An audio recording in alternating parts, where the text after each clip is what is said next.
Hello students, आज अभी हम लोग फिर से डिफरेंशिएशन में एक शॉर्ट ट्रिक लेकर आए हैं।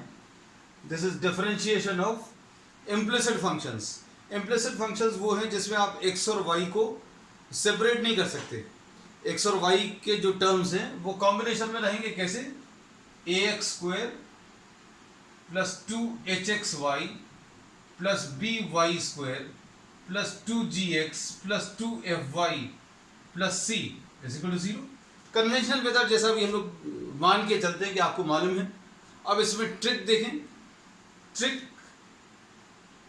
dy by dx कैलकुलेट करने के लिए इसमें जो सॉल्व करना है, you have to find out what the value of dy by dx। So to write down dy by dx, this will be written as minus 2ax minus sin 2ax plus 2hy plus 2g upon 2hx plus 2by plus 2f। That's it। इतना simple है। आपको less than 30 seconds में आप किसी भी implicit function का derivative लिख सकते हैं। ठीक है, अब इसमें ट्रिक क्या है वो अब समझने की कोशिश करिए। आपको जो भी फंक्शन दिया है x और y का कॉम्बिनेशन, उसको अभी हम लोग fxy से सपोज रिप्रेजेंट करें। fxy will be now written as what? ax square plus 2hxy plus by square plus 2gx plus 2fy plus c। अगर कोई इम्प्लिसिट फंक्शन ऐसा दिया हुआ है कि कुछ टर्म्स लेफ्ट हैंड साइड पर दिए, कुछ टर्म्स राइट हैंड साइड पर दिए हैं, तो क्या करेंगे? आप सारे टर्म्स को लेफ्ट हैंड साइड पर ट्रांसफर करके राइट हैंड साइड में जीरो बना लेंगे। Will be taking some examples for that also. और जो भी फंक्शन आएगा x और y का कॉम्बिनेशन इक्वल टू 0, आप इस x और y के फंक्शन को आपने fxy से रिप्रेजेंट कर दिया। और dy by dx निकालने की सिंपल सी ट्रिक ये है कि आप पहले माइनस साइन लगाएं और उसके बाद क्या करें? डिफरेंशिएट करें किसको? fxy को, अज्यूमिंग y कांस्टेंट। आप y को कांस्टेंट जैसा मानकर डिफरेंशिएट करो पूरे फंक्शन को। और डिनोमिनेटर में फिर से वही काम करना है कि आपको डिफरेंशिएट करना है, विथ रिस्पेक्ट टू y करना है, और इसमें क्या? x को कांस्टेंट जैसा ट्रीट करना है।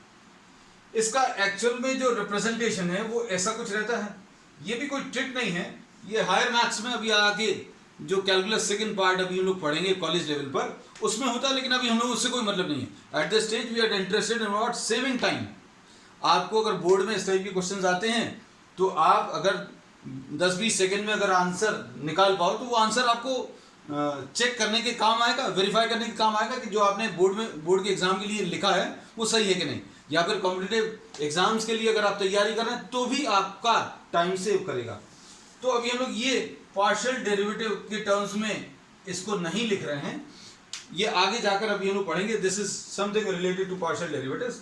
लेकिन करना कैसे है वो अभी हमने आपको बता दिया कि आप पूरे फंक्शन को डिफरेंशिएट करिए, न्यूमरेटर में y को कांस्टेंट माने और डिनोमिनेटर में आप x को कांस्टेंट माने।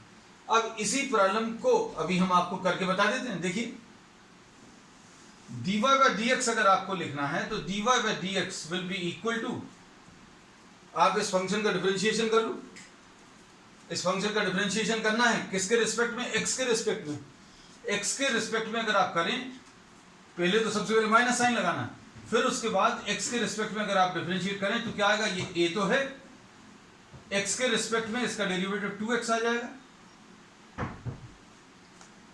फिर इसका डिफरेंशिएशन लें x के रिस्पेक्ट में। x के रिस्पेक्ट में आपको ये देखो, ये कांस्टेंट है, मतलब 2hy कांस्टेंट है, ये अभी हम लोगों ने लिखा ही हुआ है। न्यूमरेटर में जो अब आप आंसर लिखने वाले हैं उसमें आप y को कांस्टेंट जैसा मानेंगे, तो कांस्टेंट को आपने लिख लिया 2 into h into y into जो बचा हुआ है x, तो आपको x के रिस्पेक्ट में डिफरेंशिएट करना है, ये कर लिया। फिर इसका डिफरेंशिएशन अगर आप देखें तो इसका डिफरेंशिएशन 0 आएगा। 0 क्यों आएगा इसका डिफरेंशिएशन? क्योंकि ये y है और y को अभी हम लोगों को न्यूमरेटर में कांस्टेंट जैसा ट्रीट करना है। फिर उसके बाद अगला क्या है, 2g आएगा इंटू 1 आएगा। फिर इसका कितना आ जाएगा, ये फिर से y वाले टर्म्स हैं तो y वाले फंक्शंस को आपको कांस्टेंट जैसा ट्रीट करना है, और लास्ट में फिर कांस्टेंट है तो उसका तो 0 आना ही है, तो ये न्यूमरेटर आ गया। डिनोमिनेटर में देखो, आपको हर शॉर्ट ट्रिक को समझाने में समय लगता है क्योंकि अभी हमें सारा प्रोसेस लिखना है, लेकिन आप एक बार इसकी प्रैक्टिस करें तो in less than 20-30 seconds you will be able to write down the answer, जो कि आपने स्टार्टिंग में देखा भी होगा। अब इसको y के रिस्पेक्ट में डिफरेंशिएट करो और डिनोमिनेटर में लिखो। जब आप इसको y के रिस्पेक्ट में डिफरेंशिएट करेंगे, डिनोमिनेटर में देखना फॉर्मूले में क्या है, पूरे फंक्शन को y के रिस्पेक्ट में डिफरेंशिएट करो और x को कांस्टेंट माने। तो अगर x को कांस्टेंट माना है तो इसका डेरिवेटिव 0 आएगा, क्योंकि डिनोमिनेटर जब अभी हम लोग लिख रहे हैं तो पूरे फंक्शन का derivative with respect to y लेना और x को कांस्टेंट मानना है। अगर x को कांस्टेंट मानना है तो ये भी कांस्टेंट है, ये भी कांस्टेंट, 0 आ गया। अब इसको देखें, विद रिस्पेक्ट टू y लिखना तो 2hx तो पहले लिख लिया, क्यों? क्योंकि अभी हम लोगों ने बोला x कांस्टेंट है, तो y का डेरिवेटिव कितना, 1 आएगा। फिर प्लस b है, y स्क्वायर का कितना आ जाएगा, 2y आ जाएगा, और इसका फिर से डेरिवेटिव इसका 0 आ जाएगा। क्यों? क्योंकि ये x को आपको कांस्टेंट मानना है, और उसके बाद क्या बच रहा है, 2fy, तो इसमें 2f तो ये लिखा हुआ है, y का डेरिवेटिव 1 आएगा और कांस्टेंट का 0 होता है। तो answer to this will be now written as what, minus 2ax plus 2hy plus 2g upon 2hx plus 2by plus 2f. This is the answer. That's all. And now we'll be taking some more examples so that you are able to apply this short trick easily. Next problem.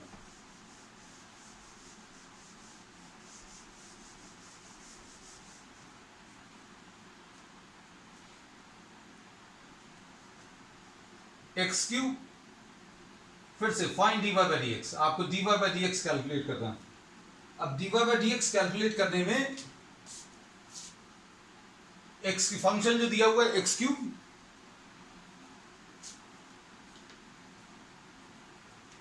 Plus 3xy square plus 3x square y is equal to y cube, ऐसा कुछ दिया हुआ है। हम लोगों ने इसमें पिछले प्रॉब्लम में डिस्कशन यही किया था कि अगर आपको कुछ टर्म्स राइट हैंड साइड पर दिए हुए हैं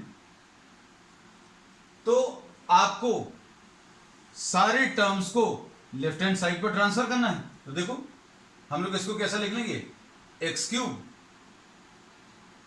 minus y cube plus 3xy square plus 3x square y is equal to 0, और इसको अभी हम लोगों ने क्या लिख लिया है, fxy।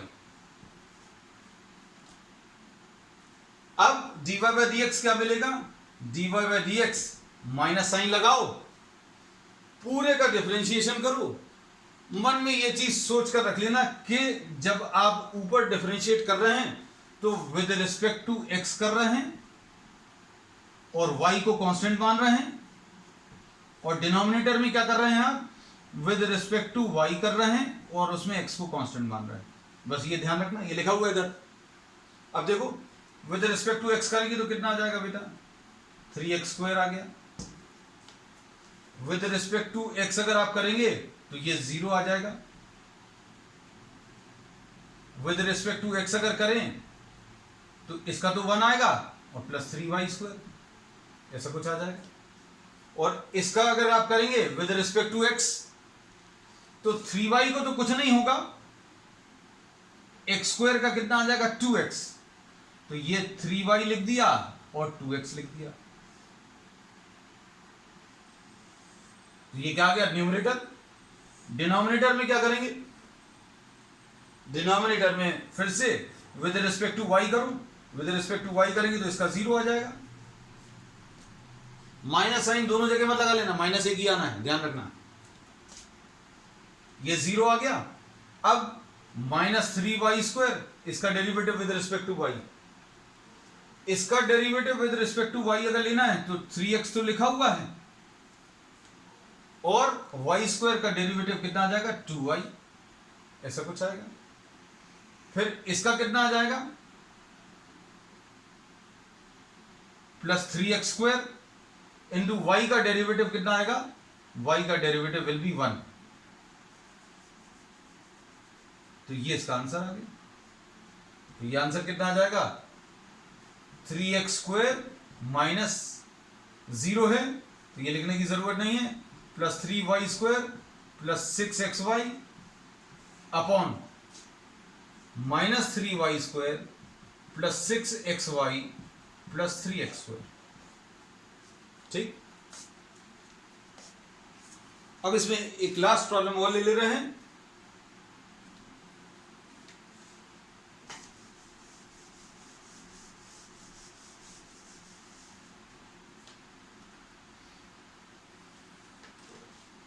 x² plus 2xy plus y³ is equal to 7। Find dy by dx। इसको अभी हम लोग fxy लिख लेते हैं। fxy किसको लिख लेंगे, x² plus 2xy plus y³ minus 7, ऐसा लिख लिए। dy बाई dx, अब चूंकि आपको सब कुछ आ गया है तो अभी हम लोग डायरेक्टली लिख सकते हैं और फास्ट लिख सकते हैं। ऊपर विद रिस्पेक्ट टू x अगर आप लिखें तो कितना आ जाएगा, 2x, और इसका विद रिस्पेक्ट टू x अगर आप लिखेंगे तो plus 2y plus 0 plus 0। Denominator में